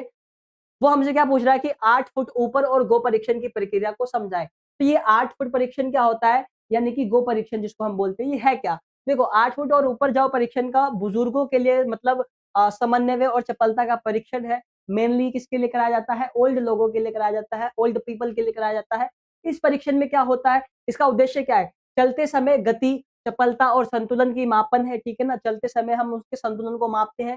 प्रक्रिया किस तरीके की रहने वाली है, इस तरीके की। पहला पॉइंट आप क्या रखोगे, सुरक्षा के लिए कुर्सी को दीवार के पास रखे और मार्कर को कुर्सी से मार्क कर दे। उसके बाद 8 फीट आगे रखे कुर्सी और मार्कर के बीच का रास्ता साफ रखे। व्यक्ति को पूरी तरीके से बैठना चाहिए, हाथ घुटने पर और पैर जो है वो जमीन पर सपाट होने चाहिए। अगर हम बैठ रहे हैं तो हमारे जो पूरे पैर है वो सपाट और जो हमारे हाथ है वो घुटने के ऊपर होने चाहिए, ठीक है। गो कमांड पर वो क्या करेंगे, स्टॉप वॉच शुरू की जाती है। जब हम बोलेंगे गो तो स्टॉप वॉच को शुरू किया जाता है। और विषय जो हमारा जो बुजुर्ग है वो खड़ा होकर क्या करता है, जितनी जल्दी हो सके शंकु के चारों ओर घूमता है, मतलब उनके चारों ओर क्या कर दिए जाते हैं, कोन लगा दिए जाते हैं और वो गो बोलने पर वो क्या करता है, चारों ओर घूमना शुरू करता है, ठीक है। दौड़ने का मतलब उनको दौड़ने की अनुमति इसमें नहीं दी जाती है। कुर्सी पर वापस आकर फिर उनको बैठना होता है, ठीक है। तो 8 फुट ऊपर और जाओ परीक्षण में यही होता है कि एक कुर्सी लगाई जाती है, एक बुजुर्ग को बिठाया जाता है, उसके चारों मतलब कुछ दूरी पर मार्क की मतलब 8 फुट की दूरी पर एक चीज़ों से मतलब कोन लगाए जाते हैं चारों तरफ और उसको गो बोलने पर स्टॉप वॉच से ना काउंट किया जाता है कि वो कितनी देरी में उसको पूरा कर पा रहा है, ठीक है। ये प्रश्न हमसे पूछा गया था। और उसके बाद स्कोर हम देते हैं 2 परीक्षणों में से, निकटतम 1 से 10 सेकंड तक का बेहतर समय हम लोग काउंट करते हैं, ठीक है। तो अगला क्वेश्चन हम बात करते हैं। अगले क्वेश्चन में हमसे पूछा गया, राउंड रॉबिन टूर्नामेंट 2 प्रकार के होते हैं, उनके नाम बताइए और उनके बीच एक बड़ा अंतर बताइए, ठीक है। तो हमसे बात की गई है यहाँ पे राउंड रॉबिन टूर्नामेंट के बारे में, जो 2 प्रकार के होते हैं और उनके नाम हमें यहाँ पे बताने हैं और उनके बीच एक बड़ा अंतर भी बताना है, ठीक है। देखो लीग या राउंड रॉबिन टूर्नामेंट 2 प्रकार के होते हैं, कौन कौन से, एक होता है सिंगल, एक होता है डबल, ठीक है। सिंगल लीग टूर्नामेंट जिसको हम बोलते हैं और एक को बोलते हैं double league tournament. Single league tournament में क्या होता है कि सिंगल लीग में ना हर टीम हर दूसरी टीम के साथ एक बार खेलती है, ठीक है। मतलब कि जो जितनी भी टीम पार्टिसिपेट करेगी वो टीमें एक दूसरे के साथ आपस में मैच खेलेगी, ठीक है। डबल में क्या होता है कि डबल लीग टूर्नामेंट में क्या होता है कि प्रत्येक टीम क्या करती है, हर दूसरी टीम के साथ 2 बार मैच खेलती है, यानी कि जितनी टीम होगी वो उतनी मैचेस जो है ना अपने दूसरी टीमों के साथ दो दो दो बार खेलती है, ठीक है। तो ये सारी चीजें आप इसमें बता सकते हो। अगला बात करते हैं सीडिंग के बारे में। सीडिंग क्या होता है? देखो, सीडिंग क्या है, तो सीडिंग एक प्रोसेस है, एक प्रक्रिया है जिसके अंदर हम क्या करते हैं, टीमों को ना उनका जो फिक्चर तैयार किया जाता है, मतलब फिक्चर इसलिए हम तैयार करते हैं ताकि मजबूत टीमें ना आपस में ना, मतलब देखो, किसी कमजोर टीमों से ना भिड़ पाए। मतलब शुरू में अगर वो कमजोर कमजोर टीम से भिड़ जाएगी तो जो कमजोर टीम है वो बाहर हो जाएगी, है ना। तो ये हमें ध्यान में दिया जाता है कि मजबूत टीमें किसी टूर्नामेंट की शुरुआत में ही एक दूसरे से ना भिड़े। सीडिंग में क्या होता है, मजबूत टीमों को फिक्चर में उचित स्थान दिया जाता है और ताकि वे पहले राउंड में आपस में ना मिले। सपोज 2 टीमें ऐसी है जो बहुत ज्यादा पावरफुल है, तो उन दोनों टीमों को ना शुरू के मैचेस में, पहले मैचेस में एक आमने-सामने नहीं रखते, उसको हम सीडिंग यहाँ पे कहते हैं। बाय का क्वेश्चन आया हुआ है कि बाय क्या है? ठीक है ना? जब हम बाय देते हैं, बाय किसी टीम को दिया जाने वाला एक विशेष अधिकार है, एक राइट है जो हम किसी एक टीम को देते हैं, ठीक है? जिसका निर्णय किस पे होता है? सामान्यतः सीड देकर या लॉटरी द्वारा किया जाता है, उसको हम बाय कहते हैं। यहाँ पे 2 नंबर में ये आ सकता है आपके एग्जाम में, ठीक है? उसके बाद है कि बाय देने की प्रक्रिया को समझाइए, ठीक है। बाय तो हम लोग समझ गए कि बाय होता क्या है। अब बाय देने की प्रक्रिया को हमें यहाँ पे समझाना है, ठीक है। देखो, बाय को ना एकल व्यक्ति प्रतियोगिता और टीम खेलों के साथ एकल गेम एलिमिनेशन और सर्वश्रेष्ठ श्रृंखला एलिमिनेशन पर समान रूप से लागू किया जा सकता है, ठीक है। यदि प्रतियोगिता या प्रतिस्पर्धी टीमों के पास संख्या का 2 गुणांक नहीं है तो कुछ टीमों को बाय मिल सकता है। मैं आपको बताऊंगा अभी कि बाय किस तरीके से देना है वीडियो के सेशन के लास्ट में, ठीक है ना। लास्ट में हम उसको डिस्कस करेंगे। उसके बाद बात करते हैं, अगला क्वेश्चन हमसे कहता है कि किन्हीं 4 विशिष्ट खेल कार्यक्रमों का उल्लेख करें। मतलब हमें बताना है ऐसे कौन से 4 विशिष्ट खेल है, ठीक है, जिनको हमें यहाँ पे उल्लेख करना है। 3 नंबर में ये क्वेश्चन आया हुआ है, रिपीटेड है, इंपॉर्टेंट, में आप लोग हाईलाइट कर सकते हो। तो 4 खेल कौन-कौन से हैं? स्वस्थ दौड़, मजे के लिए दौड़े, विशिष्ट कारणों के लिए दौड़े या एकता के लिए दौड़, ठीक है ना? तो ये सारे 4 खेल आप इसमें मेंशन कर सकते हो। अगला है हमारा विभिन्न समितियों के नाम हमें यहाँ पे मेंशन करने हैं। कौन-कौन सी समितियों के नाम करने हैं? जैसे कि हमारे पास व्यवस्था समिति आती है, तकनीकी समिति आती है, अनुशासन समिति आती है, स्वागत करने के लिए एक समिति होती है। उसके बाद भोजन की व्यवस्था के लिए एक समिति का गठन किया जाता है, जिसे हम भोजन और आवास समिति कहते हैं। उसके बाद प्रमाण पत्र और लेखन समिति की व्यवस्था की जाती है और उसी के साथ-साथ हमारे पास एक चिकित्सा समिति होती है, ठीक है ना, उपचार करने के लिए। और उसके बाद हमारे पास घोषणा समिति आती है। देन हमारा रिकॉर्डर और बुलेटिन बोर्ड आता है, जो चीज़ों को रिकॉर्ड करके दर्शाने की कोशिश करता है, आम लोगों तक पहुँचाने की कोशिश करता है। ठीक है? तो ये सारी चीज़ें आप इसमें मेंशन कर सकते हो। अगला है हमारा टूर्नामेंट के किसी 2 महत्व पर चर्चा करें। मतलब टूर्नामेंट क्यों कराए जाते हैं? मतलब वो टूर्नामेंट कराने का महत्व क्या है? ठीक है? ये तो आप सभी को पता होगा कि टूर्नामेंट का महत्व क्या होता है। देखो, सबसे पहला पॉइंट क्या आता है? मनोरंजन के लिए। अभी कबड्डी चल रहा है, ठीक है ना? कबड्डी का सीज़न चल रहा है, फाइनल वगैरह शायद चल रहे हैं। उसके बाद आप देखोगे आईपीएल आ जाता है, ठीक है ना? अप्रैल वगैरह में। तो आईपीएल कराने का मेन पर्पज़ क्या है? मनोरंजन, ठीक है? एंटरटेनमेंट। तो मनोरंजन का एक स्रोत है। बहुत से लोग क्या करते हैं, मनोरंजन के लिए विभिन्न खेल देखने जाते हैं। लोग क्रिकेट स्टेडियम में जाते हैं क्रिकेट को देखने के लिए, ठीक है। तो टूर्नामेंट भी इसी तरीके से है। क्यों कराया जाता है? तो मनोरंजन के लिए कराया जाता है। खेल टूर्नामेंट दर्शकों को भरपूर मनोरंजन प्रदान करता है, ठीक है। ये सारी चीजें आप मेंशन करोगे। उसके बाद सामाजिक गुणों का विकास खेल प्रतियोगिताओं के माध्यम से प्रतिभागियों में सहयोग, सहिष्णुता, सहानुभूति, समूह सामंजस्य, भाईचारा, अनुशासन, इन सारी चीज़ों को दर्शाया जाता है, ठीक है? ये सारी चीज़ें आप इसमें मेंशन कर सकते हो। अब हम बात करते हैं लीग टूर्नामेंट के प्रकारों की। तो लीग टूर्नामेंट के प्रकारों का संक्षेप में हमें यहाँ पे बताना है कि लीग टूर्नामेंट होते क्या है। देखो, लीग टूर्नामेंट 2 प्रकार के होते हैं, आपको पहले भी बताया गया था, single league tournament, double league tournament. Single में क्या होता है कि टीमें जो है ना अपने साथी टीमों से एक ही बार आपस में भिड़ती है और डबल में क्या होता है वो अपने उसी टीमों से 2 बार आपस में भिड़ती है, ठीक है? तो यही चीज़ें इसमें मेंशन किया गया है। डबल में 2 बार भिड़ती है और सिंगल में 1 बार, ठीक है, भिड़ती है। मैचों की संख्या यहाँ पे दिया गया है, ठीक है? अपॉन में 2 कर देना आप इसके, ठीक है। अब हम बात करेंगे, 10 क्वेश्चन हमारे यहाँ पे पेंडिंग रह गए हैं इस सेशन के, जो कि बहुत ज्यादा इंपॉर्टेंट है, ठीक है। तो एक बार फिर से कमेंट पे हम लोग आ जाते हैं, देखें कमेंट में क्या चल रहा है। मुस्कान शर्मा जहांगीरपुरी।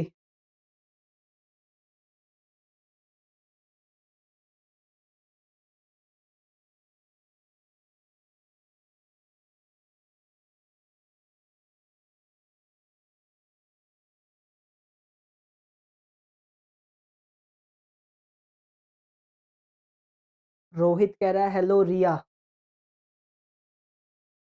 रिया माथुर हाय। हाँ हाँ ठीक है हाँ। दोस्त बनो नहीं, वो दोस्त नहीं बनेगी, वो बस पढ़ाई करने आई है, वो पढ़ाई करके चली जाएगी।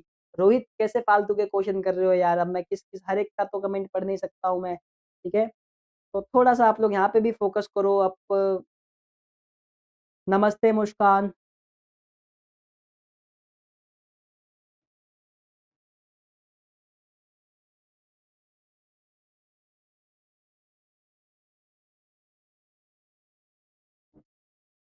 हाँ मैं पढ़ रहा हूँ, चैट ही पढ़ रहा हूँ मैं अभी, बस थोड़ा सा अभी, अब थोड़ा सा सेशन और लाइव रह गया, उसके बाद हम इस सेशन को एंड करेंगे।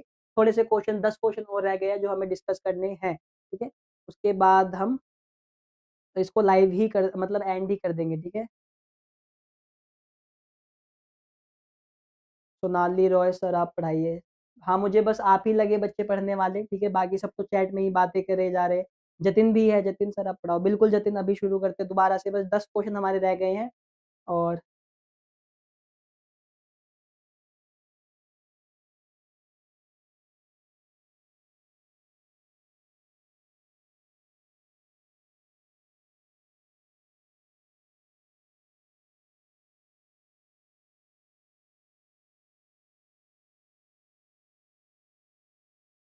सामने आप किसी को रिप्लाई ही मत करो, आप बस चैट बॉक्स ओपन ही मत किया करो, आप क्लास में बस क्लास को पढ़ा करो, ठीक है ना। आप ओपन करोगे तो आपको पागलपंती ही लगेगी इसमें, क्योंकि चैट में सारे बच्चे।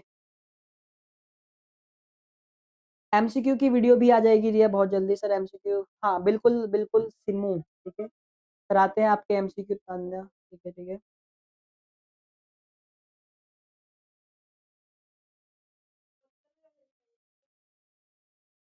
नॉकआउट फिक्सचर समझ नहीं आ रहा है, ठीक है, मैं अभी आपको करके बताऊंगा, ठीक है।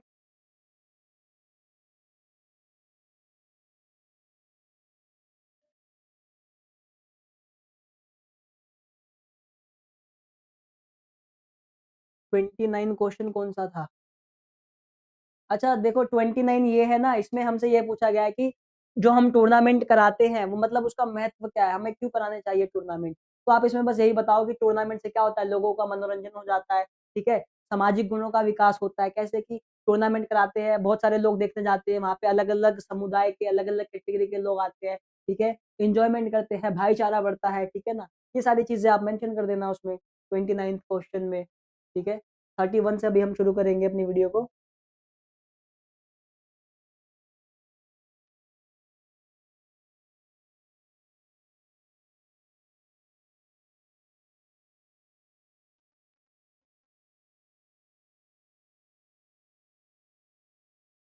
पेपर आपका 31 को है, कल तो नहीं होना चाहिए। सोनाली रॉय सर आप कहा?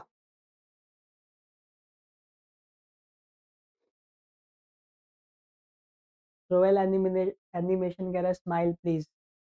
आओ अगले क्वेश्चन की तरफ बढ़ते हैं हम। हमारा अगला क्वेश्चन क्या कहता है कि योजना के उद्देश्य लिखे। यहाँ पे हमें प्लानिंग के ना उद्देश्य लिखने हैं, ठीक है, प्लानिंग के हमें उद्देश्य लिखने हैं। क्या क्या उद्देश्य हम मेंशन कर सकते हैं। आप बताओगे कि हम लोग प्लानिंग क्यों करते हैं, किसी चीज को करने के लिए हम लोग कुछ प्लान करते हैं, योजना बनाते हैं, क्यों करते हैं, ताकि हमारा तालमेल अच्छा स्थापित हो सके, हमारा जो नियंत्रण है वो अच्छा हो सके, ठीक है। गलती की संभावना को हम कम करने के लिए क्या करते हैं, प्लान करते हैं। सपोज हम बाहर जा रहे हैं तो बाहर जाने के लिए हम लोग क्या करते हैं, अच्छी अच्छी चीजों को प्लान करके जाते हैं कि हमें इस तरीके से चीजों को आगे बढ़ाना है, जिससे हमारी गलती की संभावना क्या हो जाती है, कम हो जाती है। प्रेशर को ये कम करता है, ठीक है ना, दबाव को कम करने का काम करता है। उसके बाद रचनात्मक को बढ़ावा देना और प्रबंध को प्रभावशाली बनाने का काम भी योजना ही करता है, ठीक है। तो ये सारी चीजें आप मेंशन करोगे। बजट को सुनिश्चित करता है। सपोज हम लोग घूमने जा रहे हैं और हम प्लानिंग करके जाए तो हमारा जो बजट है ना वो मतलब एक लिमिटेड रहेगा, ठीक है, ज्यादा बजट नहीं हाई होगा। तो ये सारी चीजें ना आप यहाँ पर मेंशन कर सकते हैं। आइए अगला बात करते हैं कि सूक्ष्म पोषक तत्वों को संक्षिप्त व्याख्या कीजिए, ठीक है ना। जो हमारे पोषक तत्व होते हैं उनकी हमें संक्षिप्त व्याख्या करनी है। 3 नंबर में ये क्वेश्चन आ सकता है, तो आपको हाईलाइट में रहना है, इसको छोड़ना नहीं है बिल्कुल भी। देखो पोषक तत्व क्या होते हैं, तो ऐसे पोषक तत्व है जिनकी जरूरत हमें क्या पड़ती है, हमें हर दिन पड़ती है, जो हमारे लिए बहुत जरूरी हो जाती है और जो हमें बहुत ही कम मात्रा में सूक्ष्म पोषक तत्व बहुत ही महत्वपूर्ण भूमिका हमारे शरीर के लिए निभाता है, ठीक है। शरीर के अंदर होने वाली सभी रसायन क्रियाओं में जो सूक्ष्म पोषक तत्व है, वो सारी चीजें शामिल होती है। विटामिन और खनिज क्या है, सूक्ष्म पोषक तत्व है। ये सारी चीजें आप इसमें मेंशन कर सकते हैं। उसके बाद संतुलित आहार से आपका क्या तात्पर्य है, ठीक है। संतुलित आहार ये आप सभी को भी पता होगा, बहुत ईजी क्वेश्चन है कि संतुलित आहार क्या होता है। आप लोगों के घर में आपके जो पेरेंट्स कहते होंगे कि संतुलित आहार खाया करो, ये खाया करो, है ना। तो देखो संतुलित आहार क्या होता है, सूक्ष्म पोषक तत्व ऐसे पोषक तत्व है जिनकी जरूरत हर दिन, ठीक है। पोषण देखो यहाँ पे क्वेश्चन अगर आप नोटिस करोगे ना, क्वेश्चन पूछने का क्वेश्चन जो है वो सेम है, बस पूछने का तरीका अलग कर दिया है। यहाँ पे हमें सूक्ष्म पोषक तत्वों के बारे में पूछा गया है और यहाँ पे हमसे पूछा गया संतुलित आहार के बारे में। क्वेश्चन जो है वो सेम है, आंसर आप देखो, आंसर भी देखोगे सेम है, लेकिन क्वेश्चन को पूछने का तरीका क्या है, थोड़ा सा अलग कर दिया गया है, ठीक है। तो ये सारी चीजें यहाँ पे आपको ध्यान देनी है। उसके बाद बात करते हैं हम लोग अल्पाहार के नुकसान का क्या अर्थ है, ठीक है। अल्पाहार के नुकसान का क्या अर्थ है, ठीक है। देखो अल्पाहार के नुकसान का अर्थ क्या हो जाएगा, शरीर में कैलोरी की मात्रा को कम करना, ठीक है ना, मात्रा का कम हो जाना, आहार को काफी कम कर देता है, जिससे शरीर में क्या होती है, हमारी एनर्जी की कमी हो जाती है। अभी मैं आपको लाइव क्लास दे रहा हूँ, ठीक है। एनर्जी जिसमें बहुत ज्यादा लगती है क्योंकि कॉन्टिन्यूसली बोलना पड़ता है और समझाना भी पड़ता है, ठीक है। अगर हमारे शरीर में कैलोरी की मात्रा नहीं होगी तो जिससे क्या हो जाएगा, हम हमारे शरीर में ऊर्जा ही नहीं आएगी, ठीक है। और व्यक्ति जो है वो थका हुआ महसूस करने लगता है, ठीक है। और उसके शरीर में थकावट यहाँ पे आप करोगे, दर्द भी रहता है, ठीक है ना। थकावट वो थोड़ा सा उसकी बॉडी में पेन रहता है, ठीक है। तो अल्पाहार का नुकसान, अगर हमारी बॉडी में अल्पाहार नहीं होगा तो हमारी जो बॉडी है वो क्या हो जाएगी, उसके हमारे अंदर एनर्जी की कमी आ जाएगी, थकावट हमारे अंदर थोड़ी सी आ जाएगी। और अगले क्वेश्चन की तरफ हम बढ़ते हैं। इसी के साथ अगला हमसे पूछा गया है कि बच्चों के गामक विकास के चरण की व्याख्या कीजिए। यानी कि जो बच्चों का जो विकास होता है, ठीक है, उस विकास की जो अवधि है, जो चरण है उनके डेवलपमेंट का, उसको हमें यहाँ पे एक्सप्लेन करना है। तो बच्चों के गामक विकास के अध्ययन प्रभावशाली रूप से बाल्यावस्था से निम्नलिखित होते हैं। 3 चरणों में हमें बताया गया है। पहला कौन सा है, पहला हो जाएगा हमारा मध्य बचपन यानी कि मिडल एज, जो होता है 7 से 10 में। प्रारंभिक आ जाएगा प्राइमरी, जो कि होता है 3 से 6 में। और उसके बाद आता है उत्तर बाल्यावस्था, जो होता है 11 से 12 में। तो ये सारी तीनों चीजें आप इसमें मेंशन कर दोगे। अगला बात करते हैं कि मोटापे में वज्रासन का कोई 2 लाभ बताइए, ठीक है। वज्रासन मतलब अगर हम मोटे हैं और हमें मोटा मतलब अपने शरीर को फिट करना है, तो उसको फिट करने में यहाँ पे जो वज्रासन दिया गया है, योगा मतलब एक योग का एक पार्ट है वज्रासन, तो उसको करने से हमारे कौन से फायदे हमें शरीर में देखने को मिलते हैं। पहला क्या आएगा, पाचन में सुधार करने के लिए, एसिडिटी और अल्सर को रोकने में ये क्या करता है, मदद करता है, ठीक है। उसके बाद साइटिका और पीठ के निचले हिस्से की गंभीर समस्या से पीड़ित लोगों के लिए क्या करता है, एक अच्छी ध्यान मुद्रा है, ठीक है। ये सारी चीजें आप इसमें मेंशन कर सकते हैं। अगला है हमारा श्रावण हानि वाले लोगों के प्रति कोई पंच विकलांगता शिष्टाचार बताइए, ठीक है। तो श्रवण हानि वाले लोगों के लिए हम क्या बता सकते हैं कि जैसे हाथ हिलाकर या कंधे पर थपकी देकर हम लोग उनको व्यक्ति का ध्यान आकर्षित कर सकते हैं। ये जो क्वेश्चन है, ये क्वेश्चन हमसे पूछ रहा है कि कोई ऐसे लोग जो कि सुन नहीं सकते हैं, ठीक है, तो हम उनके साथ मतलब किस तरीके से अपने शिष्टाचार मतलब दर्शा सकते हैं। या तो हम अपने हाथों का यूज कर सकते हैं या हम उनके पीठ पर थपकी देकर उनसे बात कर सकते हैं। हम भाषा का प्रयोग करके व्यक्तित्व को सीधे देखिए और स्पष्ट, यदि आप व्यक्ति इससे परिचित है तो क्या हो सकता है, सांकेतिक रूप से वो बोल सकता है, ठीक है। चलिए आगे हो जाएगा हमारा कि संतुलित आहार किसे कहते हैं और इसके कार्यों का वर्णन करें, ठीक है। संतुलित आहार की डेफिनेशन अभी आपने 2-3 स्लाइड पहले ही देखी थी, ठीक है।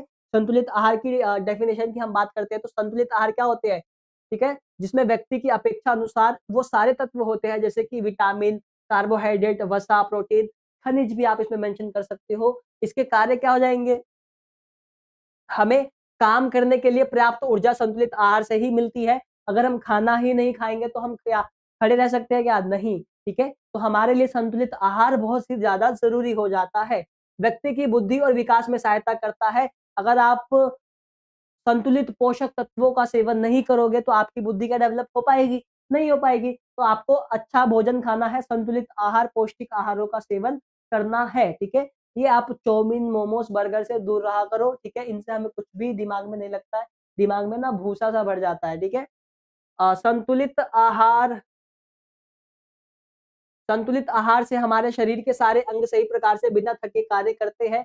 अगर हम पौष्टिक खाना खाएँगे डेली निरंतर, तो हमारी जो बॉडी के जितने भी पार्ट हैं, वो बहुत तेज़ी से वर्क करेंगे और बहुत अच्छा वर्क करेंगे। संतुलित आहार क्या करते हैं, शरीर की रोधक क्षमता को बढ़ाता है, ठीक है? मतलब हमारे अंदर जितने भी रोग होते हैं, उनसे लड़ने का काम कौन करता है?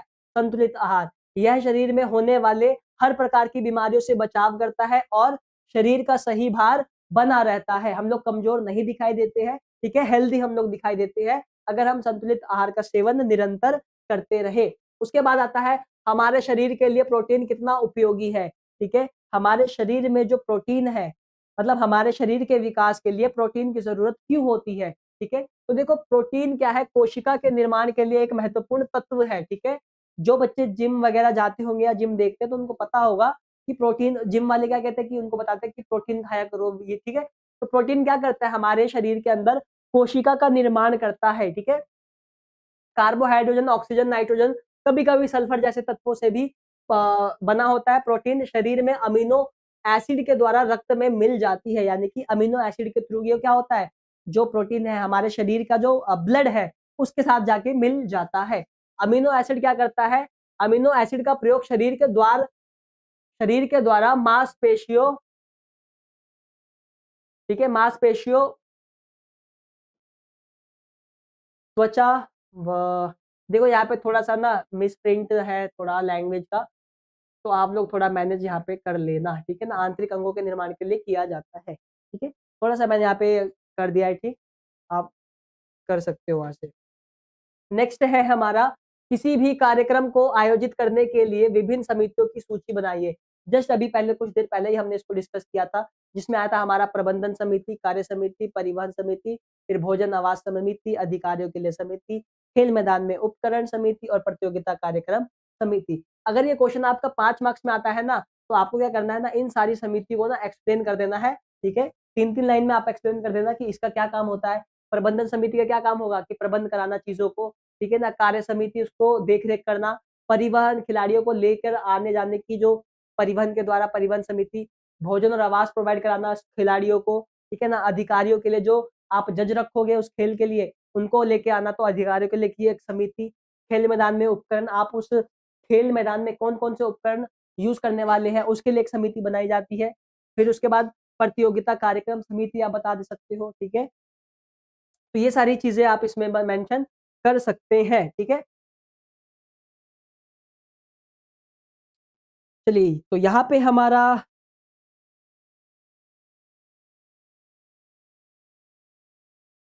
हमारे सारे क्वेश्चंस बहुत अच्छे से डिस्कस हो जाते हैं, ठीक है? और एक बार बस थोड़ा-सा अभी हम लाइव चैट पढ़ेंगे, उसके बाद हम इस लाइव सेशन को एंड कर देंगे, ठीक है? तो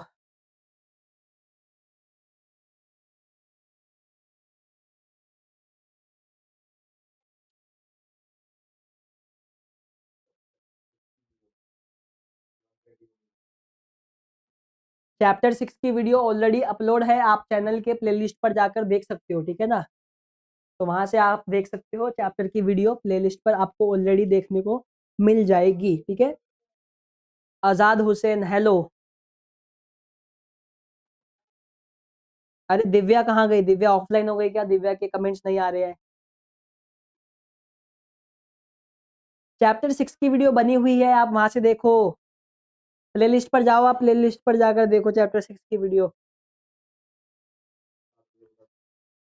और कल की वीडियो में हम 7 बजे अभी कल हम डिस्कस करने वाले हैं एक सैंपल पेपर को, ये भी आप ध्यान में रखो, ठीक है ना? 7 पीएम पर कल हम क्या करने वाले हैं? सैंपल पेपर को डिस्कस करने वाले हैं। सैंपल पेपर को और पेपर का पैटर्न हम लोग डिस्कस करेंगे, ठीक है? सैंपल पेपर डिस्कशन कल होने वाला है, तो आप लोग 7 बजे, ठीक है ना? 7 बजे टाइम नोट कर लो।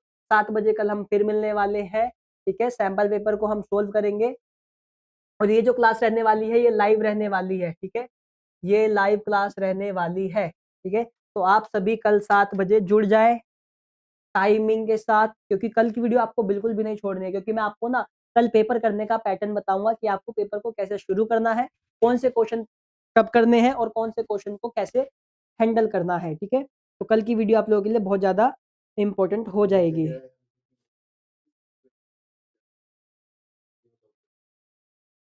सोनाली रॉय सर, आपका नाम क्या है? आपको मेरा नाम ही नहीं पता, कोई बात नहीं। एमसीक्यू कल हम सैंपल पेपर के अकॉर्डिंग ही सोल्व करेंगे, ठीक है। तो सैंपल पेपर में आपको ना एमसीक्यू भी मैं आपको कल सोल्व कराऊंगा, ठीक है। तो कल हम डिस्कस करेंगे उसको भी। एमसीक्यू कल कल की वीडियो में, कल 7 बजे, अभी टाइम ज्यादा हो गया है, कल 7 बजे हम लोग एमसीक्यू भी डिस्कस करेंगे, ठीक है। अब बार बार आप लोग एमसीक्यू को चैट में मत मेंशन करो कि एमसीक्यू कब आएगा कब आएगा, हम लोग कल करेंगे, मैंने आपको बता दिया, कल करेंगे।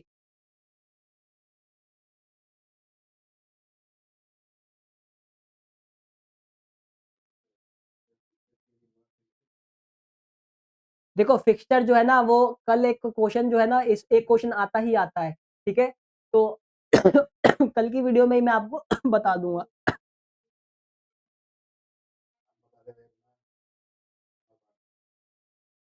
हाँ, मेरा नाम अमर है, मुस्कान और सोनाली जो भी बच्चे पूछ रहे थे नाम, तो मेरा नाम अमर है, ठीक है।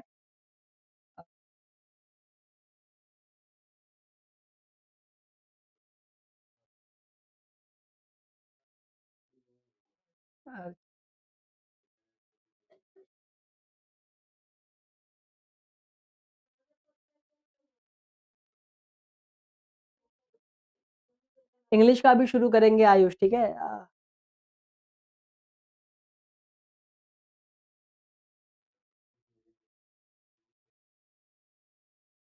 हिस्ट्री वाले सर का है, अभी बुला देता हूँ, हिस्ट्री वाले सर आ जाओ जरा। चलो, तुमने हिस्ट्री वाले सर की बात करी थी, मैं बुला देता हूँ अभी। ये तुम्हारे हिस्ट्री वाले सर आ गए हैं, देख हेलो सकते हो बच्चों, आप। कैसे आप सभी। तो आज संडे था और आज फिर से मैं 7 घंटे पूरे क्रिकेट खेला और साथ ही साथ मेरा दोस्त ये। ठंड ज्यादा है तो इसीलिए समझ जाओ आप लोग।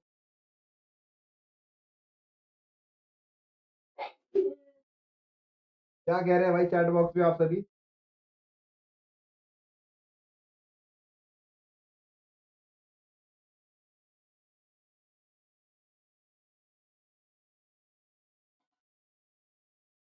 प्रिंस गुप्ता भाई कह रहे हैं कि सर आपने थोड़ा अच्छा नहीं पढ़ाया। कोई नहीं सर, अभी इम्प्रूवमेंट करेंगे। आने वाले समय में आप देखेंगे कि फिजिकल एजुकेशन के लिए सबसे टॉप पे रहेंगे। हिंदी मीडियम में हमारे जो सर है अमर सर, सबसे टॉप पे आपको नजर आने वाले हैं। प्रिंस भाई टेंशन ना ले, आपके लिए बहुत मेहनत करेंगे।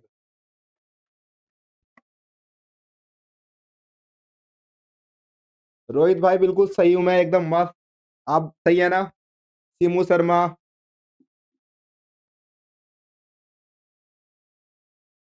भगवान रावत, नरेश, अखिलेश मिश्रा।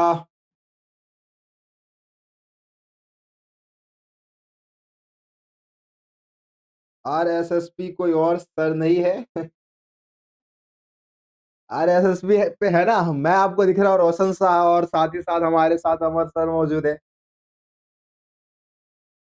तान्या सिंह कह रही है कि नहीं सर ने बहुत अच्छा पढ़ा है। बिल्कुल, वही है कि कुछ बच्चों को जो टीचर अच्छा पढ़ा रहे हैं वो टीचर का समझ नहीं आता है, और जो मतलब सबका अपना अपना पसंद होता है, वही बात।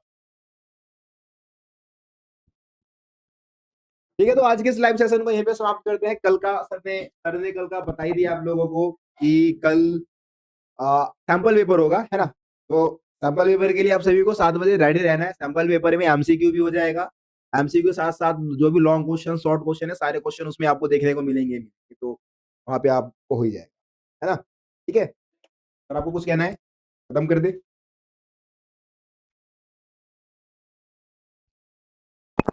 तो मिलते हैं आप सभी के साथ एक बार फिर कल 7 बजे, आप सभी लाइव आ जाएं, जुड़ जाना चैनल पे, आपको जो नोटिफिकेशन है आपको प्रोवाइड हो जाएगा। और कल हम सैंपल पेपर को डिस्कस करेंगे, हम सैंपल पेपर में ये जानेंगे कि एग्जाम में हमें अपना आंसर किस तरीके से करना है। किस तरीके से क्वेश्चंस को टैकल करना है, ठीक है? और ज़्यादा कन्फ्यूज़न नहीं होगी, तो आपको मैं कल की वीडियो में सारी चीज़ों को समझाने वाला हूँ, ठीक है? तो बस एंड करते हैं इस सेशन को आज यहीं पे, ठीक है? सर अभी कोई यहाँ चैट में बिज़ी, ठीक है, ऐड कर